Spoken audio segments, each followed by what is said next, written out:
prenez sur vous mon joug. Il est doux et léger. C'est un joug, c'est un poids. Quand il s'assoit sur toi, il est doux et léger. Tu ne sens pas qu'il est assis sur toi, mais il s'assoit pour travailler. Il s'assoit pour travailler. Tu deviens un danger pour le camp adversaire. Tu deviens un danger pour le camp de l'ennemi. Lorsque les démons te voient, ils fléchissent les genoux. Il dit, qui a-t-il entre nous et toi?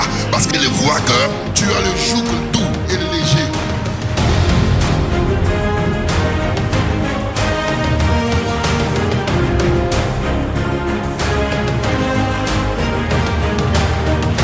Et il ajouta, je suis le Dieu de ton père, le Dieu d'Abraham, le Dieu d'Isaac et le Dieu de Jacob. Moïse se cacha le visage car il craignait de regarder l'Éternel. Quand vous méditez les anciennes écritures, l'ancienne alliance, chaque fois que quelqu'un doit parler au nom de Dieu, il dit, ainsi parle l'Éternel. L'Éternel, c'est celui qui est hors du temps, qui n'est pas influencé par le temps, ni par une quelconque horloge humaine. Il est éternel. Et l'Éternel ne s'était pas véritablement révélé aux hommes. Il venait quelquefois utiliser les hommes pour transmettre un message, pour conduire son peuple. Ceux même qu'il utilisait, pour la plupart, ne le connaissaient pas. À part quelques-uns à qui il se révélait. Mais il ne pouvait le connaître dans sa profondeur. Lorsqu'il se révèle ici à Moïse, il dit à Moïse, va donner un message de ma part au peuple d'Israël en esclavage en Égypte.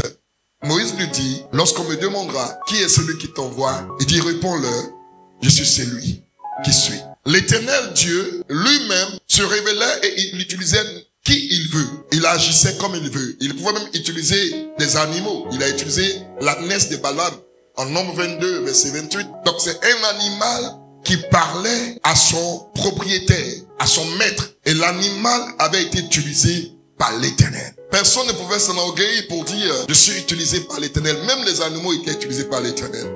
Alors donc, la première mention même de cette déclaration de « Ainsi parle l'Éternel », il parle à Israël, il parle à Jacob et il se présente. Il dit « Ainsi parle l'Éternel, ô Jacob qui t'a créé, ô Israël qui t'a formé ». Donc comme pour dire que vous ne me connaissez pas, je me présente à vous.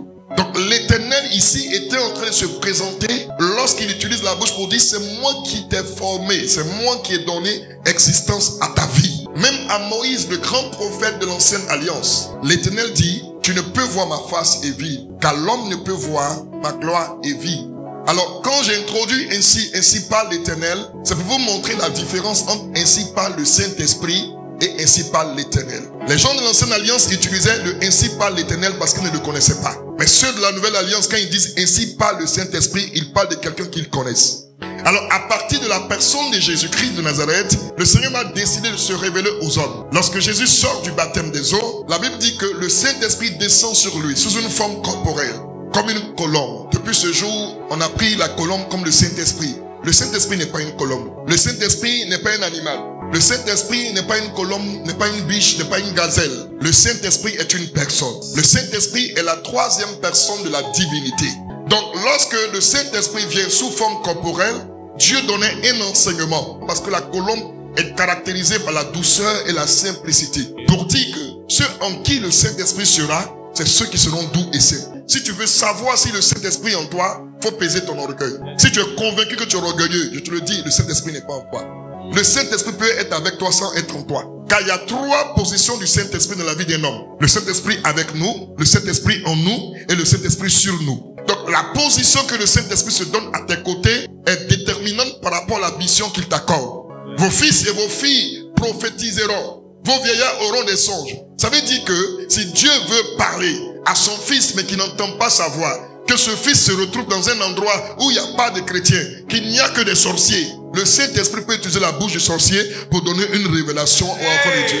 Mais ça ne veut pas dire que le sorcier appartient au Saint-Esprit. Il meurt dans la sorcellerie, il va en enfer. Parce que le Saint-Esprit n'est pas en lui. De même qu'il a utilisé la bouche d'un animal, il peut utiliser n'importe qui. Regardez ce que Jésus va faire. Il réunit ses disciples et il souffle sur eux le Saint-Esprit. Il dit recevez le Saint-Esprit. Ceux à qui vous pardonnerez leurs fautes, elles seront pardonnées. Ceux à qui vous les retiendrez, elles seront retenues. Ce n'était pas encore le jour de la Pentecôte et Jésus avait déjà soufflé le Saint-Esprit sur eux. Parce qu'ils avaient reçu la connaissance, mais ils étaient très palabreux comme Pierre. Alors il leur donne une dose de l'Esprit qui devait être avec eux pour leur donner la capacité d'éprouver un sentiment qui ressemble à celui de Christ. Le sentiment de pardon. Donc si vous apprenez à pardonner, vous allez commencer à me ressembler. Mais malgré cela, il a dit, restez à Jérusalem, acte 1:8. Le Saint-Esprit survenant sur vous, en ce moment, vous serez mes témoins. Et écoutez, quand le Saint-Esprit descend sur eux, il ne reste pas sur eux, mais il est rempli jusqu'à déborder. Alors, la personne du Saint-Esprit est la personne spirituelle de Jésus. En fait, on dit Jésus-Christ, Jésus le Christ, Jésus le oint, Jésus le Messie. La partie ointe de Jésus, c'est celle qui est appelée le Saint-Esprit. Yes. Beaucoup de personnes aujourd'hui peuvent prophétiser, peuvent enseigner, peuvent parler, peuvent dire des choses correctement vraies sans le Saint-Esprit. Lorsqu'il vient en toi, lorsqu'il remplit ton être, sans que tu ne fasses d'effort, ta vie commence à être transformée. Tu commences à manifester son caractère, son sentiment. Donc c'est une personne, mais c'est une personne spirituelle. Ça dit que c'est la personne de Jésus, mais qu'on ne voit pas. N'attristez pas le Saint-Esprit. Il peut être attristé parce que c'est une personne. Dans cette image, cette personne représente le Saint-Esprit. Alors lui, il va à l'église, mais il n'est pas encore converti. Et donc pendant que lui, il marche, le Saint-Esprit est à côté de lui. Et dans leur marche, lui, il croise un agresseur. Voici l'agresseur. Ce qui va se passer, c'est qu'il est en train d'être agressé. Le Saint-Esprit à côté de lui n'agit pas. Je parle à beaucoup de personnes qui vont à l'église sans le Saint-Esprit. Comprenez, c'est de vous qui parlez ici. Il est en train d'être agressé. Le Saint-Esprit à côté de lui, ça lui fait mal, mais il ne peut pas agir. Quand ça va trop le toucher, ce que le Saint-Esprit va faire, il va inspirer quelqu'un vient. Comme lui, c'est un chrétien qui a le Saint-Esprit en lui. Et comme l'Esprit communique, il va l'inspirer pour dire, ils sont en train d'agresser quelqu'un qui va dans ton église, va le défendre. Et lui, il vient le défendre. C'est ce qu'on appelle la grâce.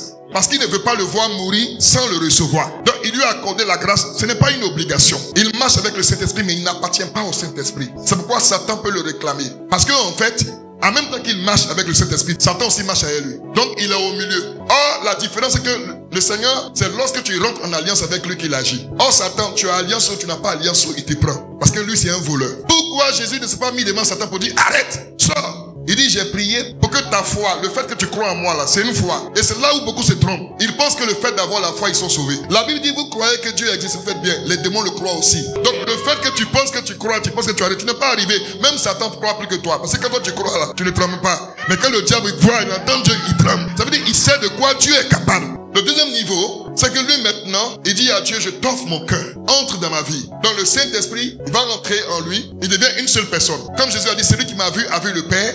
Car le Père vit en moi et je vis dans le Père. Donc quand tu donnes ton cœur au Saint-Esprit qui rentre en toi, vous devenez une seule et même personne. Il est en toi, on ne le voit pas de manière physique, mais de manière spirituelle. Tout spirit, tout occultiste, toute personne qui est dans les œuvres ténébreuses, lorsqu'il voit quelqu'un en qui le Saint-Esprit est, il voit le feu autour. Quand le gars vient, et voilà ce qui se passe. Vous comprenez?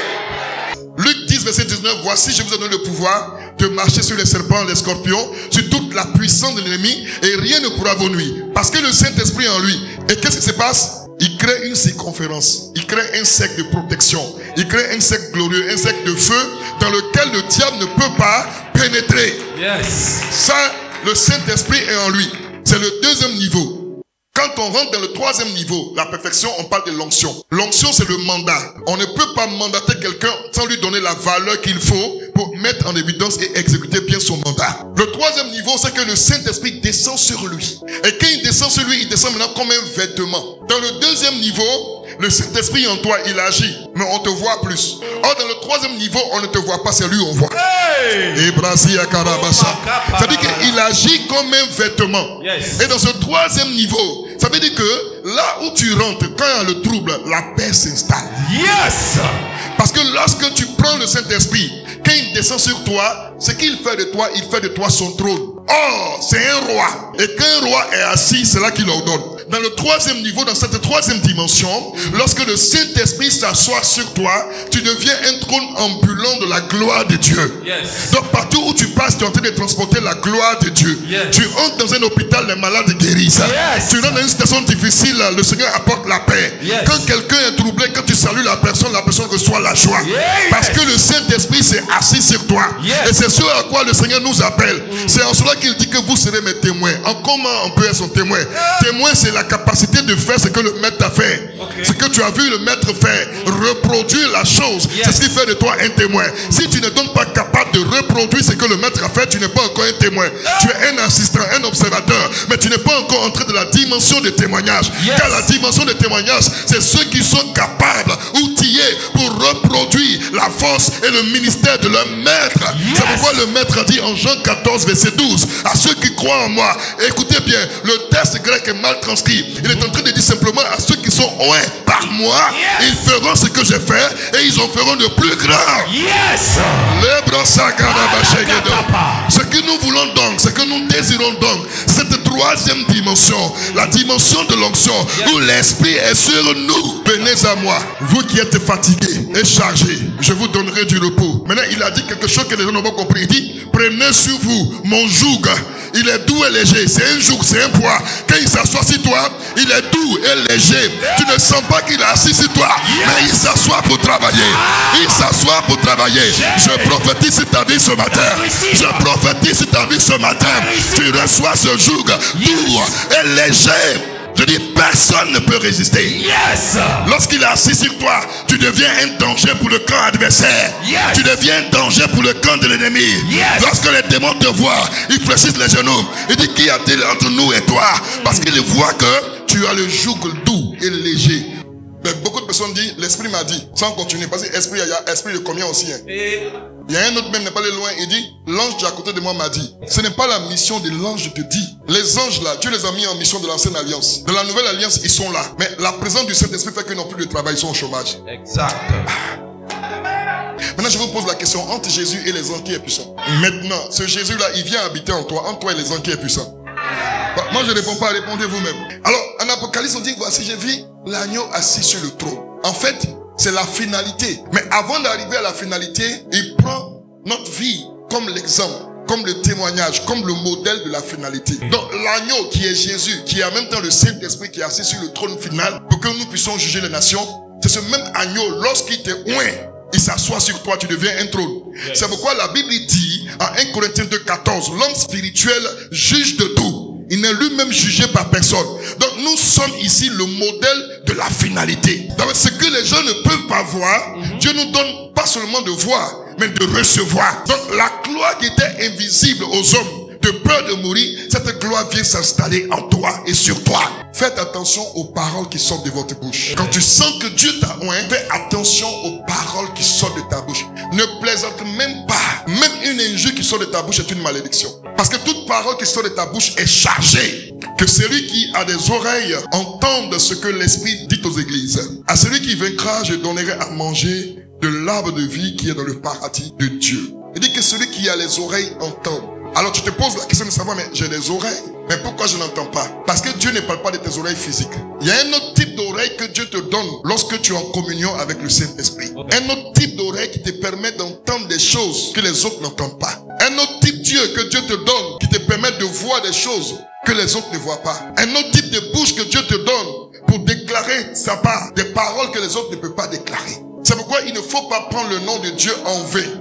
Dire des choses au nom du Saint-Esprit alors que le Saint-Esprit ne t'a pas dit. L'Esprit m'a dit que tu es ma femme. Maintenant, dès que la fille se donne à toi, l'Esprit dit que c'est pas toi, c'était ta voisine. Quand il dit sa voisine, non, l'Esprit dit c'est pas toi. Et il va aller de voisine à voisine, finalement il va aller sur le voisin. L'Esprit dit que toi et moi on est fait abomination. Plus. Mais le consolateur, l'Esprit Saint, que le Père enverra en mon nom, vous enseignera toutes choses et vous rappellera tout ce que je vous ai dit. Ça veut simplement dire que quand tu parles au nom du Saint-Esprit et que tu ignores ce que Jésus a déjà dit, fais attention, pose-toi la question, est-ce que c'est réellement le Saint-Esprit qui t'a dit ces choses? C'est pourquoi faire des choses en dehors des prescriptions de la parole de Dieu est véritablement une grosse erreur dans laquelle on se retrouve. Et quand on ne fait pas attention, on se laisse distraire par le diable. Beaucoup de frères en Christ ont commencé avec le Seigneur et ont terminé avec le diable. Par manque de connexion, par manque de consécration, de volonté de méditation et de prière, le diable est arrivé à faire de sa proie. Lorsque Dieu veut utiliser quelqu'un, il utilise sur la base de la parole. Il n'y a aucune révélation qui échappe à la parole. C'est pourquoi la parole dit, examinez toutes choses, éprouvez toutes choses, retenez ce qui est bon. Si donc, vous sentez dans votre vie, dans votre cœur, dans votre fond intérieur, que le Saint-Esprit vous a parlé, et que la parole de Dieu confirme cela, réjouissez-vous. Peu importe le temps la chose se fera. Il a dit, c'est une prophétie dont le temps est marqué. Elle court vers son thème. Il dit, elle ne mentira pas. Mais si elle tarde, attends-la. Une chose dont le temps est fixé, elle ne peut pas tarder. Donc si elle est en marche, elle suit son thème, elle ne peut pas tarder. Mais qu'est-ce qui va faire que la chose dont le temps est fixé peut tarder? Alors qu'elle ne doit jamais tarder, c'est ta compréhension de la chose qui a été déclarée sur toi. Aussi longtemps que tu es ignorant, la chose reste statique, elle ne bouge pas. Mais quand tu rentres dans la connaissance de la chose, elle est accélérée pour atteindre le but. C'est pourquoi le Seigneur dit recherchez la connaissance. Recherchez la connaissance. Car sans la connaissance, le peuple périt. C'est pourquoi Hébreu dit, c'est dans la foi qu'ils sont tous morts. C'est-à-dire, ils sont morts dans la foi, ils vont aller au ciel. Sans obtenir les choses qui leur ont été promises. Pourtant, ce n'est pas la prophétie qui est mensongère. Parce que tu ne comprends pas la prophétie. Parce que tu n'as pas cherché la connaissance que la prophétie a tardé. Lorsque tu reçois une parole sur ta vie, ce que tu dois faire, c'est de dire à Dieu, voici la parole sur ma vie. Et voici ce que tu as déclaré. Et tu n'es pas un menteur. Et ta parole ne peut pas retourner à toi sans qu'elle n'accomplisse ce pourquoi tu l'as déclaré. Maintenant, dis-moi, donne-moi l'instruction afin que je marche conformément à la prophétie pour qu'elle s'accomplisse. Donc, toutefois que tu reçois une prophétie, demande au Saint-Esprit de donner l'instruction. Tu peux recevoir une prophétie. Le Seigneur me dit qu'il fait de toi une chef d'entreprise, une multinationale. Dieu étend tes cordages. De part et d'autre, des opportunités viennent. Et puis c'est une parole vraie. C'est une parole claire. Elle est sortie. Mais le problème, ça fait 5 ans que tu as entendu ça, on te charge ton loyer. Pourtant, tu es un chef d'entreprise multinationale. Et le Seigneur, le jour de la prophétie, il dit, la chose est sur le point d'arriver. Ça fait 5 ans, c'est toujours sur le point. Parce que tu n'as pas demandé les instructions. Quelle est-elle l'instruction? Donc, si tu veux connaître les instructions du Seigneur, il faut lire Galates chapitre 5, verset 20, le fruit de l'esprit. Ça te donne des éléments de réponse qui sont les instructions qui vont te conduire vers la destinée prophétique afin d'atteindre les choses de Dieu. J'ai pris la peine d'enseigner ces choses parce que je sais que même si on prophétise, on donne des choses, des révélations, des paroles de connaissance. S'il n'y a pas le fondement qui est la parole de Dieu, tout ce qu'on dira, tu ne pourras pas en bénéficier. Exact. Alléluia. Amen. Nous allons prier le Seigneur notre Dieu.